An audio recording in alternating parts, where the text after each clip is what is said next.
When my wife died, my son said, "You can't bring Mom back, and my wife's birthday is only once a year." These words hit me like a slap in the face. The next day, he came to me with a vital request, as if nothing had happened. It was my chance to make amends for the insult he had inflicted on me and his late mother, and I took that chance. Before we continue, please subscribe to the channel and let us know where you are listening in the comments. My hands trembled as I dialed Kyle's number at 8:30 a.m., adjusting my black tie for the third time. Margaret's empty coffee cup sat on the counter, lipstick still faintly marking the rim. The kitchen felt hollow without her morning humming. 4 rings, then Kyle's groggy voice. "Yeah?" "Son, it's Dad." I straightened my shoulders. "The funeral starts at 11:30. Loud music thumped through the phone. Laughter echoed in the background, Megan's voice shrieking about decorations. Kyle cleared his throat. "Dad, I told you yesterday. Megan's birthday party is tonight. We've been planning this for months." The words hit like ice water. I gripped the receiver tighter. "Your mother's funeral is today, Kyle? Once in a lifetime?" "Look, Mom's not coming back, but my wife's birthday only happens once a year. We've got caterers coming, the band's setting up. Your mother raised you for 35 years, and I appreciate that. But I can't just abandon Megan on her special day. You understand, right?" The dial tone buzzed in my ear. I sat motionless for exactly 3 minutes, staring at Margaret's reading glasses beside the phone. The kitchen clock showed 8:47 a.m. My wedding ring caught the morning sunlight streaming through windows she'd cleaned last week. I found the funeral program on the counter, Kyle listed as pallbearer. My pen scratched his name out with deliberate strokes. At the cemetery, faces turned expectantly. "Where's Kyle?" Patricia, Margaret's sister, kept asking. I practiced my response. "Important commitments." The words tasted bitter. 23 people came to honor my wife of 40 years. Her son wasn't one of them. I stood alone beside the casket, surrounded by Margaret's garden club friends and our old neighbors. The empty space where Kyle should have stood felt enormous. "She was so proud of that boy," Mrs. Henderson whispered, always talking about his success. I nodded, throat tight. Margaret had defended Kyle until her last breath. "He's just busy with his new life," she'd said when he missed her chemo appointments. "Young couples need space." The pastor spoke about family bonds and eternal love. I watched dirt fall onto polished wood, each shovel full burying not just Margaret, but my illusions about our son. Driving home, I gripped the steering wheel until my knuckles whitened. The passenger seat where Margaret used to sit stretched empty beside me. She'd always insisted we take her little Honda instead of my truck, said it was better for the environment. The radio played her favorite song. I turned it off. Our street looked the same. Neat lawns, painted mailboxes, the life we'd built together. I pulled into the driveway and sat for a moment, gathering strength to face the emptiness inside. The front door key turned with its familiar click. I hung my keys on the hook Margaret had installed, a small, everyday action that felt monumental in the silence. No humming from the kitchen, no television murmuring, just the house settling around 40 years of memories. I loosened my black tie and sank into my armchair, the brown leather one Margaret always said clashed with her floral curtains. She'd wanted to redecorate for years, but I'd been too busy building the business. Now those curtains would stay forever. Our wedding photo smiled from the mantel. Margaret at 23, radiant in her grandmother's dress.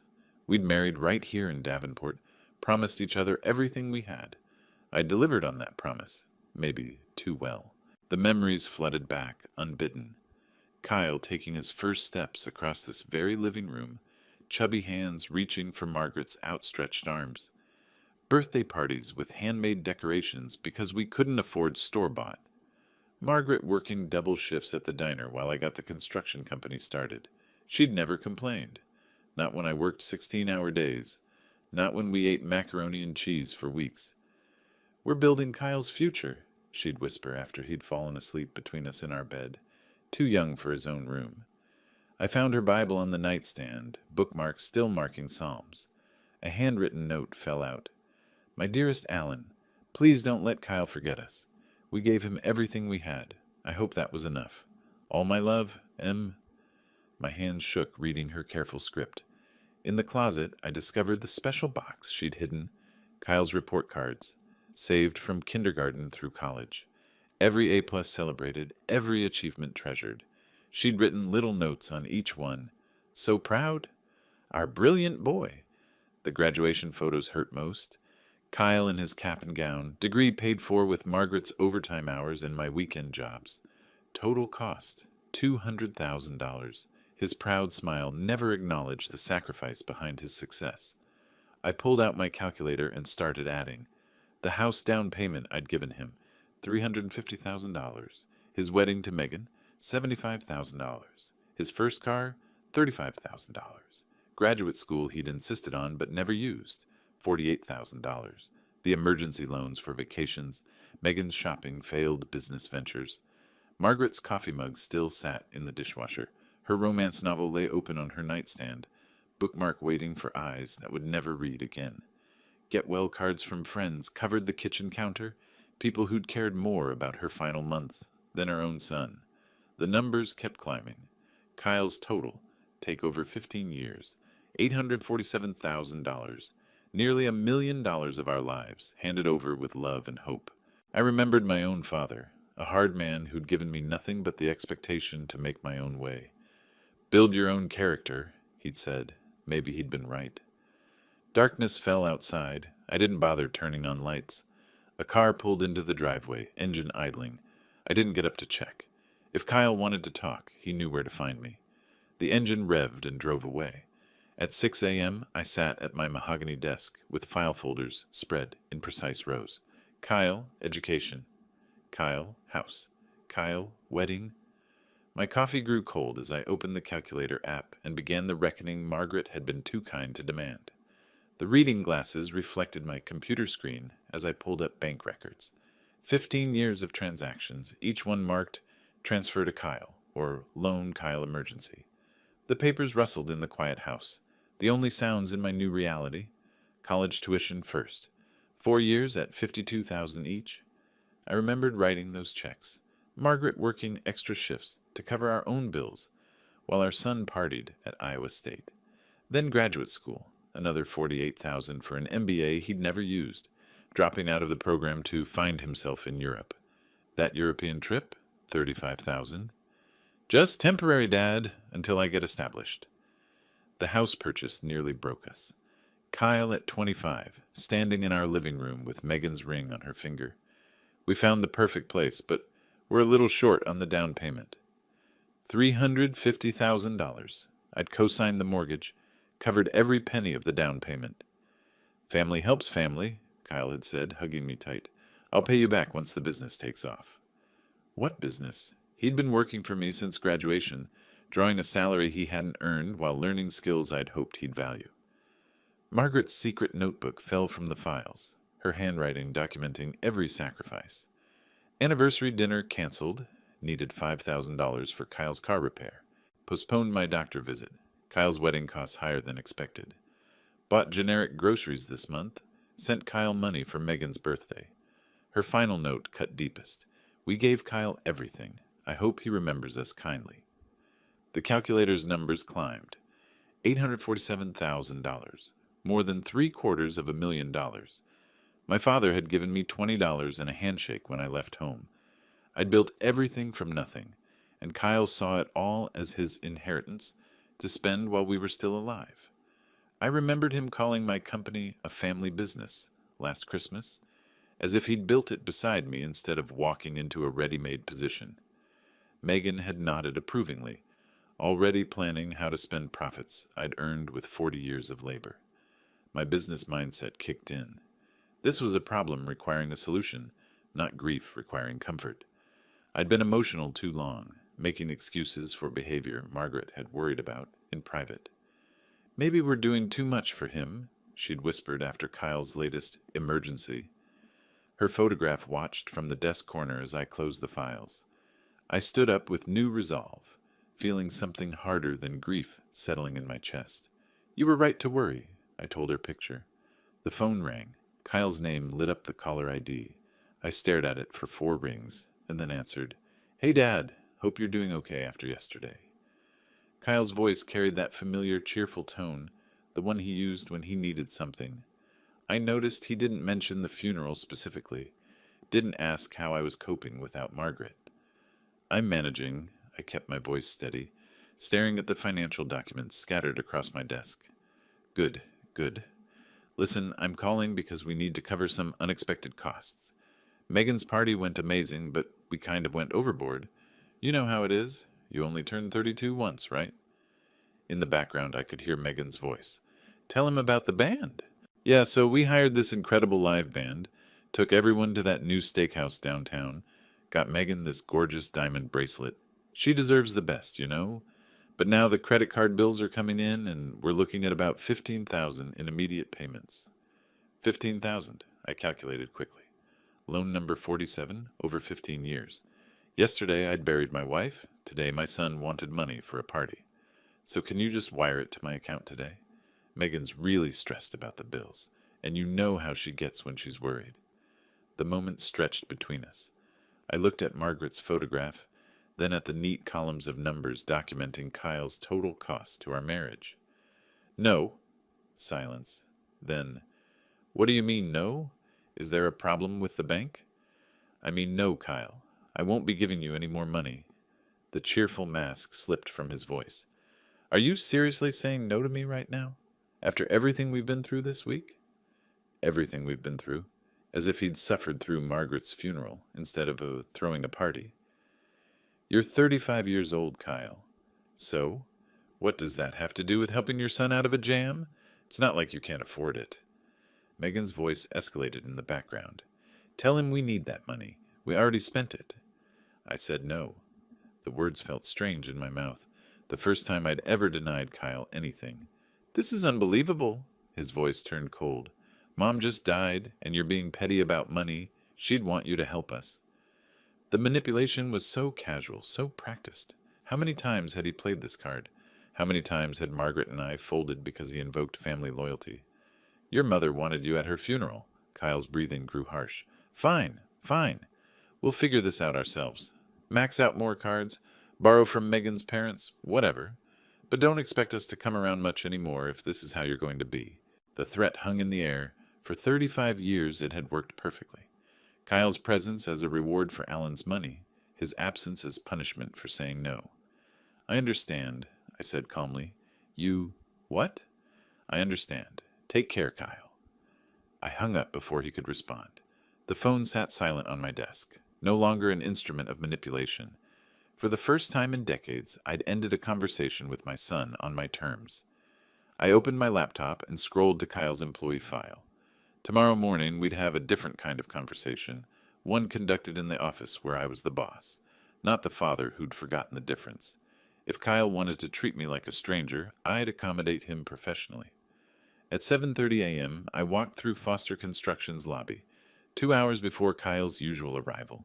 His employee photo hung on the management wall, smiling confidently in a suit I'd bought him. Today I studied that image with different eyes, seeing entitlement where I'd once seen promise. In my office, Kyle's personnel files spread across my desk like evidence in a court case. 8 years of employment records told the real story. Missed deadlines, contractor complaints, inflated expense reports, projects delayed because Kyle prioritized long lunches over supervision, client relationships damaged by his casual attitude toward commitments. I'd made excuses for all of it. Family loyalty, Margaret's gentle reminders that Kyle was still learning. But these documents revealed a pattern of professional negligence that would have ended any other employee's career years ago. At 8:45, I called Sarah Mitchell to my office. As HR director, she'd need to handle the paperwork properly. Her face showed no surprise when I explained my decision. She'd been documenting Kyle's infractions for months, waiting for me to act. I'll prepare the termination documents immediately, she said quietly. Security escort? Yes, standard protocol for management terminations. I practiced my speech in the office mirror, watching my reflection deliver the words with steady professionalism. No emotion, no explanation beyond what the law required. Kyle would enter this room as my son's employee and leave as a terminated worker. At 9:30, Kyle strolled in 15 minutes late, joking with the receptionist about his recovery from Megan's party. His laughter echoed through the lobby while co-workers glanced nervously toward my closed office door. He stopped at the coffee machine, completely oblivious to the storm ahead. Kyle, please come to my office immediately. My voice through the intercom carried new authority. Kyle's casual response drifted up the hallway. Sure, Dad, just let me grab my coffee. Now, Kyle. The silence that followed told me he'd heard the change. His footsteps approached slowly, heavier than usual. When he opened my door and saw Sarah waiting with paperwork, his smile faltered. What's with the formal setup? He attempted his usual casual tone, but uncertainty crept through. I remained seated, hands folded on the desk. Kyle, your employment with Foster Construction is terminated, effective immediately. His laugh sounded forced. Very funny, Dad. What's this really about? I slid the termination papers across the polished surface. Please review these documents and sign where indicated. The papers seemed to burn his fingers as he picked them up. His eyes scanned the legal language, face growing pale. You can't be serious. This is our family business. This decision is based on your work performance and professional conduct. My voice remained level, businesslike. Your position has been eliminated due to restructuring. This is about yesterday's phone call, isn't it? His voice cracked slightly. Look, I'm sorry about the money thing. We can work this out. Security will escort you to collect your personal items. Kyle's demeanor shifted from disbelief to desperation. Mom wouldn't want this. You know she wouldn't. He leaned forward, trying to invoke the guilt that had always worked before. I pressed the security button. This is a business decision, not a personal one. Mike Thompson appeared in the doorway, professional but sympathetic. Kyle's face flushed red as he realized the humiliation was real. Co-workers gathered in the hallway, watching their former boss's son being escorted out like a common criminal. Dad, please. Kyle's final appeal came as he grabbed his coffee mug and desktop photo of Megan. Think about what this means. I met his eyes for the first time during the encounter. I have. Through my office window, I watched him load his pathetic collection of personal items into his car. His shoulders shook with rage or grief. I couldn't tell which. When he looked back at the building one last time, I turned away. Sarah returned with the signed paperwork. All access codes have been changed. His computer access is terminated. I removed Kyle's photo from the management wall myself, placing it face down in a drawer. The empty space looked cleaner somehow. My secretary knocked gently. Mr. Foster, someone is here to see you without an appointment. Designer heels clicked aggressively across the marble lobby floor. Megan Foster stormed past reception without waiting for permission, her perfectly styled hair slightly disheveled from the wind. Kyle followed behind, looking embarrassed and defeated, a shadow of the confident man who'd entered this building an hour earlier. How dare you humiliate Kyle like this?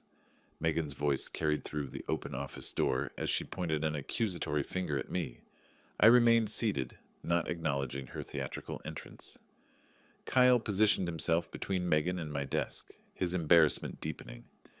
Megan, let me handle this. She ignored him completely. We have bills to pay, Alan, a lifestyle to maintain. This family business belongs to Kyle, too.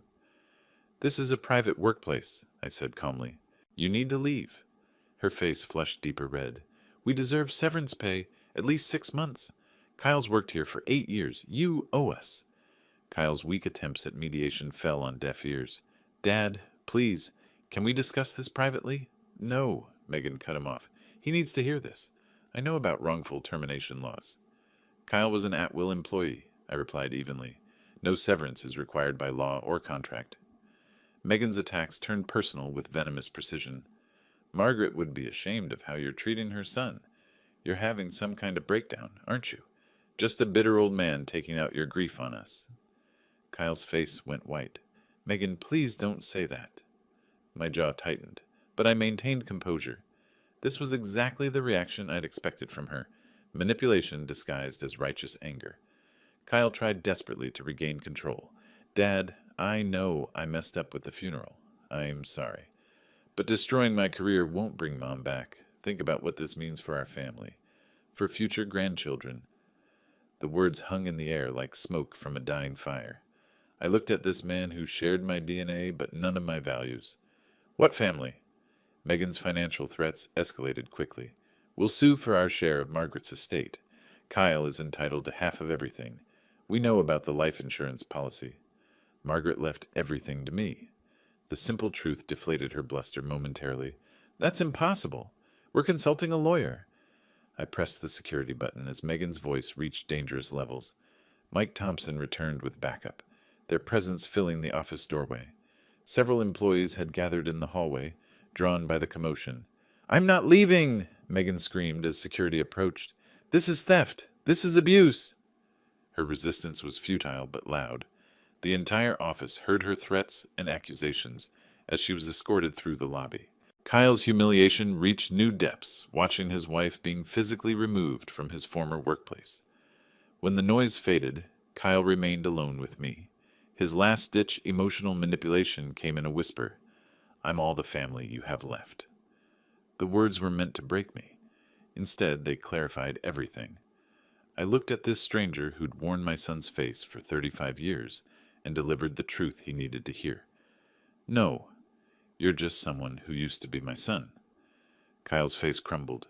For a moment, I saw the little boy who'd once run into my arms after school. Then the moment passed, and only the entitled stranger remained. He left without another word. I addressed my concerned employees with professional calm, explaining this was a personal matter that wouldn't affect business operations. Most nodded with understanding. They'd witnessed Kyle's poor performance for years. "Please ensure that Mrs. Foster is never allowed in this building again," I instructed security. Alone in my office, I felt my hands trembling slightly. The hardest part was over. I looked at Margaret's photo on my desk. "I hope you understand." Opening my computer, I searched for estate planning attorneys. Time to accelerate the next phase. I scheduled an appointment with Robert Chen for that afternoon, then noticed Kyle's birthday marked on my calendar for next month. I deleted it permanently. The prestigious law offices of Chen and Associates occupied the top floor of Davenport's tallest building. At 2:30 p.m., I walked into the reception area, carrying my leather briefcase containing Margaret's will, insurance documents, and the financial records that would reshape my family's future. The receptionist recognized me immediately, escorting me directly to Robert Chen's corner office. Afternoon sunlight streamed through tall windows overlooking downtown Davenport, illuminating rows of law books and active case files that created an atmosphere of serious business. Robert rose from behind his mahogany desk, concern evident in his eyes. We'd been friends for 20 years. He'd handled Margaret's will, my business incorporation, and countless legal matters requiring discretion. "How are you holding up, Alan?" His voice carried genuine sympathy. I declined his offer of coffee and settled into the leather chair across from his desk. "I need to make some changes to my estate planning." Robert's expression shifted to professional mode. "Of course. Updating beneficiaries after Margaret's passing is standard." "No." I opened my briefcase and extracted the documents. "I'm removing Kyle entirely." The words hit Robert like a physical blow. His professional composure wavered as he processed the implications. "Alan, I need to understand what's driving this decision." I explained Kyle's absence from the funeral calmly, including his exact words about Megan's birthday party. Robert's face darkened with each detail. As Margaret's friend and our family attorney, he understood the magnitude of Kyle's betrayal. "I want to create a completely new will," I continued. "The primary beneficiary will be the Margaret Foster Memorial Foundation." Robert leaned forward, his concern now focused on legal implications. "Alan, I'm obligated to ensure you're thinking clearly about this decision." "I've never been more certain of anything."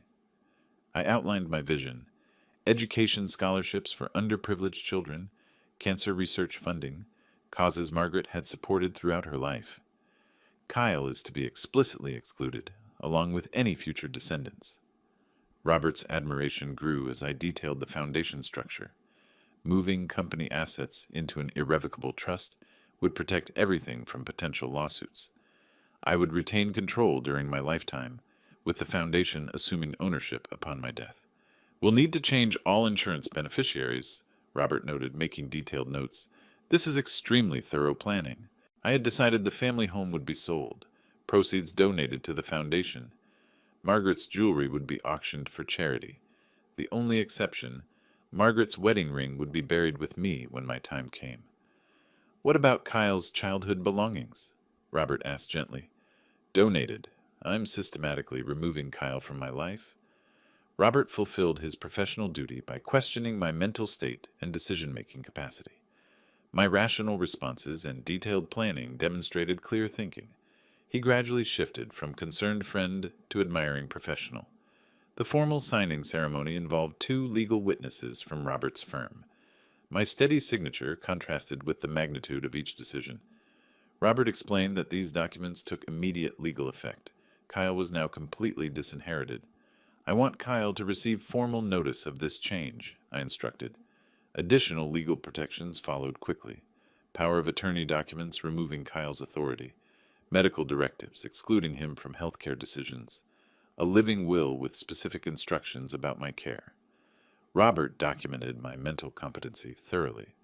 Tomorrow I would visit banks to update all accounts, removing Kyle as beneficiary from retirement funds and investment portfolios. Robert offered to help coordinate with financial institutions. The foundation planning brought unexpected peace. I nominated Robert as a trustee, discussed the board structure, and planned the first scholarship recipients. Margaret's memory would be honored through education, something she'd valued deeply.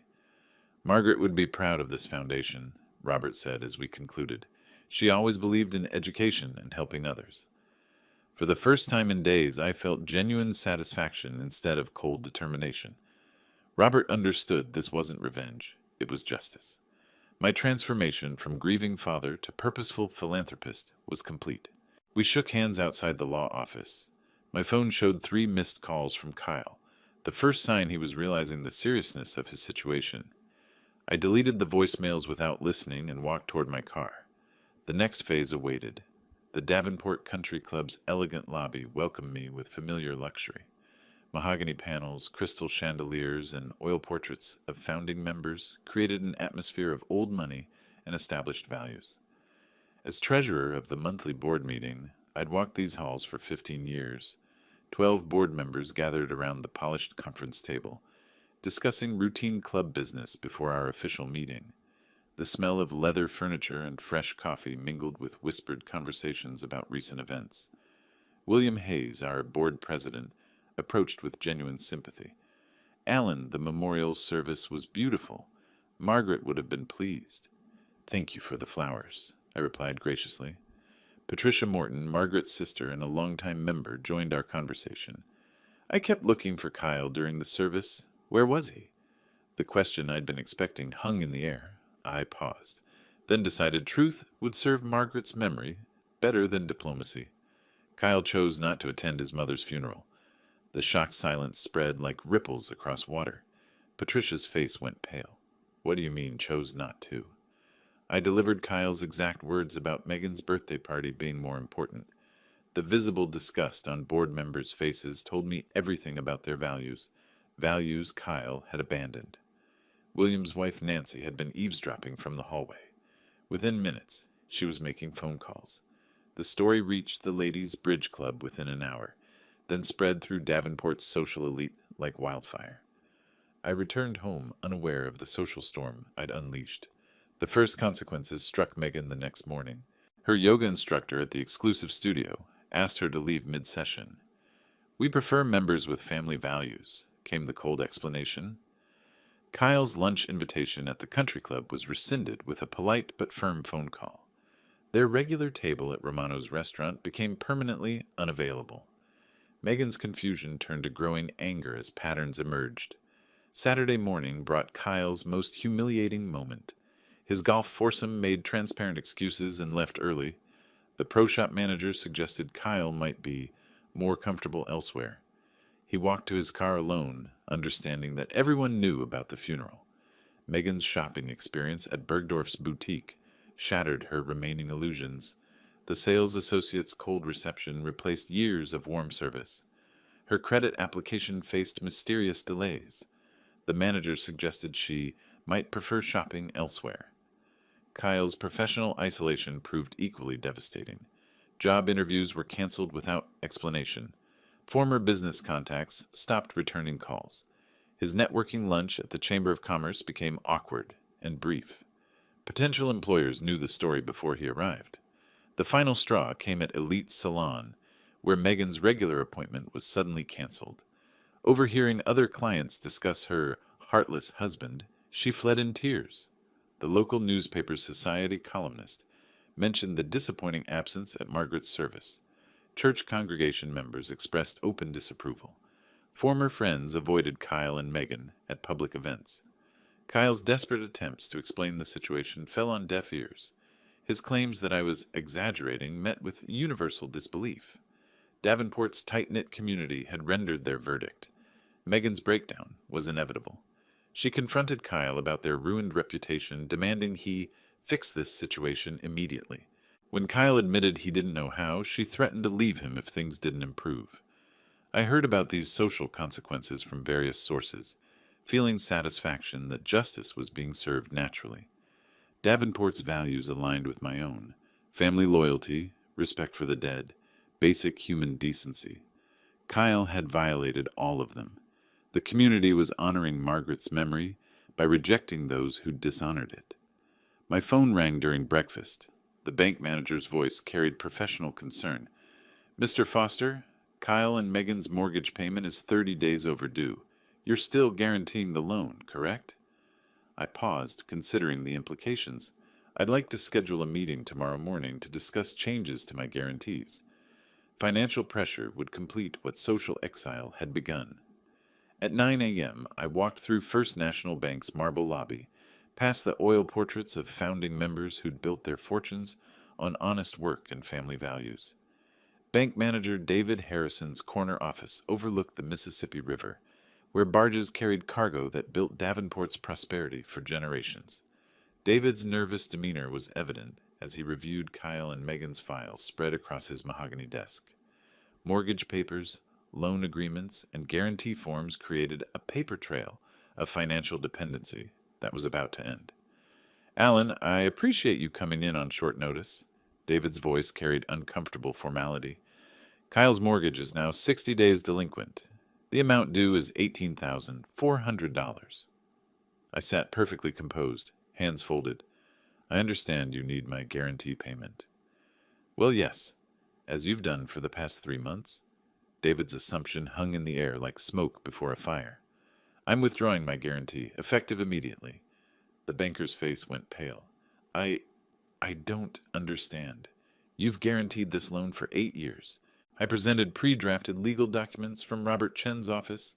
You'll find everything in order. 30 days' notice as required by law." David frantically called the bank's legal department, while I sat quietly watching morning traffic cross the bridge. Margaret and I had walked countless times. The lawyer's voice through the speakerphone confirmed what David feared. My withdrawal was perfectly legal. "This means we'll have to begin foreclosure proceedings," David said weakly. "I understand. Please expedite the process." Meanwhile, across town, Kyle endured his 10th job interview in 2 weeks. The interviewer's cold reception followed a pattern he'd learned to expect. His prepared explanations about seeking new challenges fell on deaf ears that had already heard the funeral story. "Thank you for your time, Mr. Foster. We'll be in touch." The polite dismissal carried finality. Kyle's growing desperation showed in his slumped shoulders as he walked to his aging Toyota. The BMW had been repossessed last month. That afternoon, Megan discovered the credit card crisis at Nordstrom. Her platinum card was declined for a simple purchase: mascara to replace the one she'd cried away. "There must be some mistake," she told the embarrassed sales associate. Her angry call to the credit card company revealed the truth. "Your co-signer has withdrawn his guarantee. The account is suspended pending full payment of the outstanding balance." Megan's public humiliation deepened as other customers watched her argue with customer service. The crystal-clear reality hit. Alan had systematically removed every financial safety net they'd taken for granted. Kyle and Megan returned home to find electricity disconnected. The utility company's notice cited unpaid bills totaling over $1,200. Kyle's failed negotiations with the payment department ended when they discovered his employment termination. Their first night by candlelight became a crash course in reality. Megan paced their dark living room, designer heels clicking against hardwood floors, accusing Kyle of destroying their lives. His weak attempts to blame Alan for being vindictive met with her growing hysteria. "Fix this or I'm gone," she declared with venom. Kyle's desperate credit applications were denied instantly. His debt-to-income ratio had become impossible without steady employment. Megan's maxed-out cards offered no relief. For the first time, they discussed bankruptcy with genuine fear. The garage sale of their luxury items brought pathetic returns. Wedding gifts that cost guests hundreds sold for $20. Former friends drove past but didn't stop. Megan watched her jewelry collection disappear to strangers, while Kyle sold his golf clubs to a teenager. The BMW's repossession in broad daylight provided the neighborhood's entertainment. Kyle's humiliation was complete as he removed personal items under the repo man's impatient watch. Megan screamed at the driver while neighbors peered from windows. I drove past their house that evening, observing the visible chaos with satisfaction. This wasn't cruelty, it was consequence. Margaret had always taught that actions have results. Kyle was finally learning that lesson. When Kyle called begging for a face-to-face meeting, claiming he had something important to say, I agreed to meet at Morrison Park the next afternoon. The same park where I'd taught him to ride a bicycle 30 years ago, when he still looked at me with love instead of calculation. I hung up and looked at a framed photo of young Kyle on his bicycle, remembering simpler times. Then I set the photo face down on my desk. 6 months after my bank meeting, the county foreclosure auction took place on the courthouse steps. I observed from across the street in my black sedan, watching as 1247 Maple Avenue, Kyle and Megan's former dream home, went up for public sale. The county auctioneer read the legal description with bureaucratic precision, while a small crowd of real estate investors and curious onlookers gathered. Kyle and Megan stood apart from the crowd, Megan's tears reflecting the morning sunlight. Through my binoculars, I watched their final humiliation unfold. Opening bid is $280,000 for this 4-bedroom colonial, the auctioneer announced. A woman in a Navy business suit raised her hand confidently. Kyle frantically tried to identify her while whispering urgently to Megan. The bidding reached $315,000 with only 2 participants remaining, the mystery woman and a local contractor. When my attorney, Robert Chen, arrived and nodded to the woman, Kyle's growing suspicion crystallized into shocked realization. "That's Dad's lawyer," he whispered to Megan, his voice carrying across the quiet crowd. Megan's disbelief was audible. He couldn't. Kyle's desperate attempt to approach the mystery bidder was prevented by courthouse security. The auction continued with mechanical efficiency, while Kyle's world collapsed in real time. $317,000, called the woman in navy blue. Going once, going twice, sold. Kyle's legs gave out. Megan's scream, "This is our home," echoed off the courthouse walls as the auctioneer's gavel sealed their fate. I exited my car and walked toward the courthouse steps, my presence causing Kyle to understand the complete scope of my 6-month strategy. The guarantee withdrawal, the perfect timing, the bid amount calculated to exactly match the mortgage balance, everything had been orchestrated with business precision. The mystery bidder revealed herself as Sarah Mitchell, my trusted secretary, acting as agent for the newly formed Mitchell Holdings, LLC. Kyle stumbled toward me on shaking legs, his broken voice barely audible. "How could you do this to us?" "I didn't do anything," I replied calmly. "The bank did." His desperate pleas about Margaret's favorite garden and her love for this house met my cold response. "Margaret's not here to see what you've become." Megan's final attack came as a wild lunge, screaming accusations about elder abuse and mental incompetence. Robert Chen documented her hysteria, while security escorted her away from me. The entire scene provided perfect evidence of their true character. 2 weeks later, the moving truck looked pitifully small for their former life. Megan threw clothes into suitcases with violent anger, while Kyle carefully wrapped Margaret's crystal vase, the last gift that connected him to his mother. Their former neighbors watched, but offered no help. The social exile was complete. Megan's ultimatum came that evening. "I can't live like this anymore." Her confession about talking to her ex-boyfriend marked their marriage's breaking point. "I married into a wealthy family, not this." Her final cruel words cut deepest. Your father was right about us. Kyle spent his final night alone in the empty house, walking through rooms filled with memories of better times. In the kitchen drawer, he found Margaret's hidden note. Kyle, remember, we love you. For the first time, genuine tears of regret fell as he understood what he'd truly lost. I received the keys from Sarah Mitchell with quiet satisfaction. My decision to renovate the house and donate it to a deserving family would complete the circle. Margaret would approve of this justice. That evening, Kyle called from a payphone outside a cheap motel, his cell service canceled. The phone rang in my house, but seeing Kyle's name on caller ID, I let it go to voicemail. The final confrontation could wait. Kyle arrived at my front door at 7:30 p.m. on a cold November evening, 3 months after losing the house. His finger hovered over the doorbell for a full minute while I watched from the living room window, debating whether to answer. When I finally opened the door, I didn't invite him inside. Kyle's appearance shocked me. Unshaven, wearing a wrinkled shirt and jeans, he'd aged 5 years in 6 months. His obvious weight loss and defeated posture contrasted sharply with his former arrogance. Dad, I know I messed up terribly. His voice shook as he launched into a rehearsed speech about understanding his mistakes now.